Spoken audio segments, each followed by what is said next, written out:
Halo, Assalamualaikum warahmatullahi wabarakatuh. Perkenalkan, nama saya Muhammad Rian Kamil, Teknik Komputer di Pelatihan PPKD Jakarta Selatan.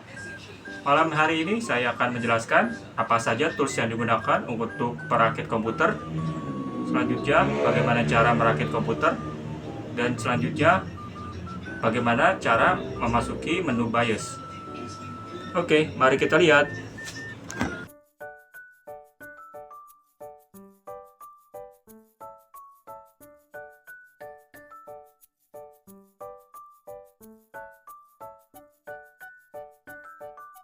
Selanjutnya, menyiapkan tools untuk membantu dalam proses perakitan maupun pemasangan komponen pada komputer. Yang pertama itu ada obeng sebagai pengencang pada komponen komputer maupun pembukaan casing komputer, dan juga kalung statis digunakan untuk menjaga-jaga agar tidak terjadinya sengatan listrik. Tahap selanjutnya kita akan mulai merakit PC. Pada tahap ini kita akan mulai membuka casing dan melihat kabel-kabel yang ada dari bawaan casing tersebut. Merek casing ini buatan Alcatros, warnanya hitam, ada list warna hijau. Untuk bagian belakang dari casing ada tempat untuk penyimpanan power supply. Di bagian belakang casing ada back panel. Ada dua lubang USB, satu lubang untuk internet, satu lubang untuk monitor atau VGA. Di bagian atas ada dua lubang PS2 untuk mouse dan juga keyboard. Selanjutnya di bagian bawah ada tiga lubang untuk mic, untuk headset maupun untuk audio. Ada prosesor dari Intel yaitu Core 2 Duo E8400 dengan kecepatan 3,0 GHz. Prosesor ini generasi kedua dengan fabrikasi 45 nanometer. Selanjutnya ada RAM dari Vigen, tipenya DDR3, kapasitasnya 4 GB, kecepatannya 1600 MHz. Ini single channel ya. Selanjutnya ke tahap pemasangan RAM. Posisikan sesuai dengan slot yang ada. Dilihat dari coakan, biasanya itu ada di bagian tengah-tengah kalau nggak atasnya. Sebelum itu, klipnya atau penyangganya kita renggangkan. Lalu kita taruh di bagian sesuai dengan coakan tersebut. Kita tekan dengan 2 jempol sampai bunyi klik, maka RAM sudah terpasang dengan benar. Oh iya, untuk menghindari jika terjadinya layar hitam, sebaiknya sebelum dipasang RAM tersebut, papan pin yang ada kita hapus dulu atau kita gosok dengan penghapus supaya lebih terbaca pada saat nanti. Selanjutnya kita akan memasang kipas pendingin atau heatsink ke prosesor. Sebelum itu jangan lupa memberikan thermal paste setitik jagung saja, jangan terlalu banyak agar tidak meluber. Setelah itu kita akan mengencangkan baut. Di situ terdapat 4 baut dengan obeng yang sudah ada. Biasanya obengnya obeng plus. Kita kencangkan sampai benar-benar kencang. Selanjutnya kita akan memasang kabel power fan ke bagian kiri yang warna putih itu. Kabel fan itu diusahakan jangan melintang atau jangan di atas kipas tersebut agar tidak terjadinya kabel putus. Diusahakan cari soket yang terdekat dari kipas atau heatsink tersebut. Selanjutnya pemasangan power supply ke casing. Posisikan, biasanya posisinya di atas dari sebuah casing kalau tipe lama. Usahakan kabel-kabel dari bawaan casing itu dirapikan agar tidak mengganggu pada saat proses pemasangan. Biasanya ada 4 baut yang akan dikencangkan dengan menggunakan obeng plus. Kencangkan secara perlahan 4 baut tersebut supaya kuat menahan power supply yang kita pasang.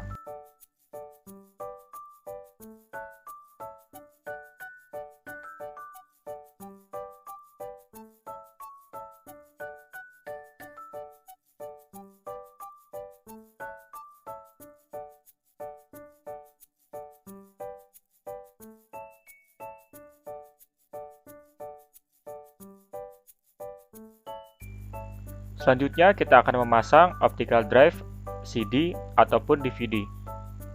Biasanya itu posisinya mendorong dari depan casing. Posisikan di relnya, dorong secara perlahan, kencangkan dengan 4 baut dengan menggunakan obeng plus.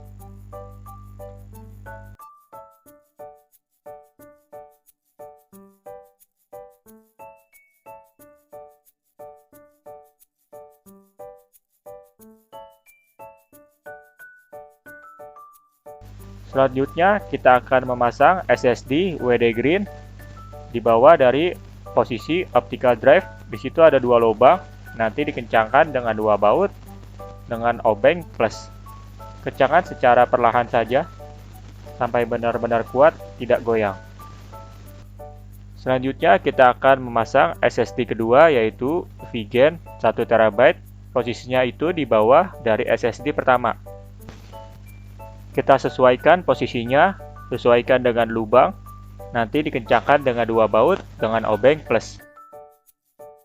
Selanjutnya kita akan memasang bobo di dalam casing. Usahakan ada 4 baut, warnanya seperti keemasan untuk mengganjal antara plat dari casing dengan motherboard agar tidak terjadinya korsleting listrik. Pasang bobo, sesuaikan dengan lubang yang ada, rapatkan ke belakang ke bagian back panel agar port-portnya bisa sesuai dengan lubang yang ada. Selanjutnya rapikan kabel dari bawaan casing agar tidak mengganggu pada saat pengencangan baut. Selanjutnya mengencangkan mobo dengan 4 baut, 2 di atas dan 2 di bawah dengan obeng plus. Usahakan mengencangkannya pelan-pelan saja agar tidak dol. Fungsi dari baut itu untuk menjaga agar bobo tidak gerak-gerak atau berpindah-pindah.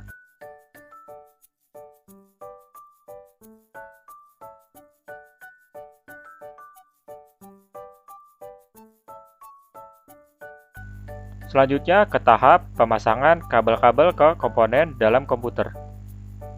Yang pertama itu pemasangan 24 pin untuk power atau sumber daya ke motherboard agar menghidupkan komponen-komponen yang ada. 4 pin lainnya untuk prosesor, dia sendiri tidak tergabung dengan 24 pin ke motherboard itu. Selanjutnya ada soket untuk power optical drive dan 2 untuk hard disk SSD yang kita gunakan atau yang kita pasang sebelumnya.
Oke, selanjutnya kita akan memasang kabel bawaan dari casing.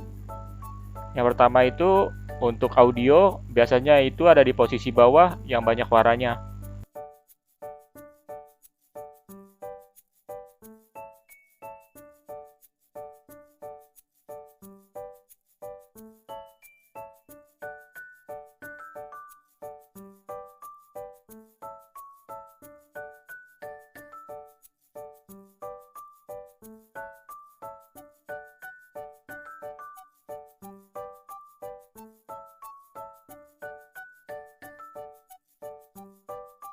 Untuk kabel-kabel front panel, yang pertama kita pasang itu plus minus dari power button. Posisinya ada di bawah, biasanya itu ada di tengah-tengah dari soket audio dan juga soket speaker. Untuk kabel power dari button biasanya warnanya oranye dan putih. Selanjutnya kita akan memasang kabel dari LED hijau dan putih. Selanjutnya pemasangan kabel button preset biasanya itu terbalik dari minus ke plus, berarti putih dulu baru warna ungu. Selanjutnya pemasangan kabel HHD atau hard disk plus minus warna dulu baru warna putih. Oke. Semua kabel sudah terpasang di posisi-posisinya sesuai dengan apa yang ada di motherboard. Selanjutnya kita akan memasang kabel SSD sebagai pengolahan data atau penyimpanan data.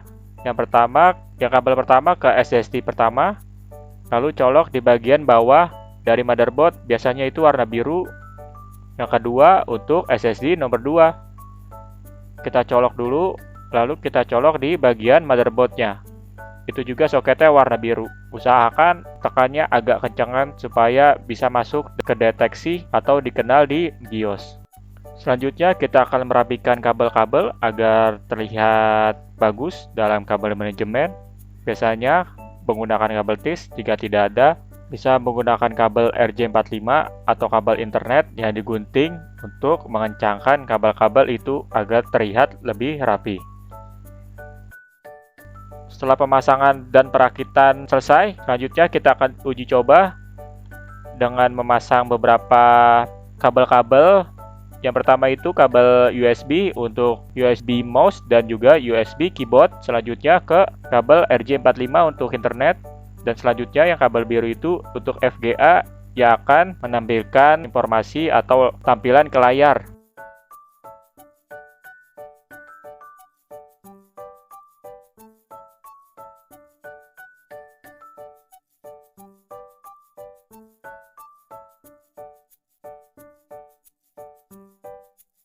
Selanjutnya kita akan menuju BIOS atau ke menu BIOS dengan memencet tombol Alt Tab Delete.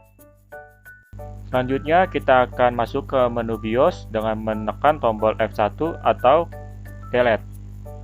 Di dalam menu BIOS kita dapat mengetahui apakah hard disk atau SATA dapat terbaca atau tidak. Di sini terbaca dari 2 SSD, yang pertama dari Vigen 1 TB, yang kedua dari WD Green 240 GB. Selanjutnya di menu Advanced dapat dikenal CPU yang sudah dipasang atau prosesor yang sudah dikenal, yaitu Intel Core 2 Duo dengan kecepatan 3,0 GHz, VSB speednya 1333 MHz. Setelah ini di pertemuan selanjutnya kita akan melakukan install ulang atau pemasangan OS Windows di komputer ini. Oke, barusan tadi itu bagaimana cara kita merakit komputer. Sekian dari saya, mohon maaf atas segala kekurangannya. Terima kasih.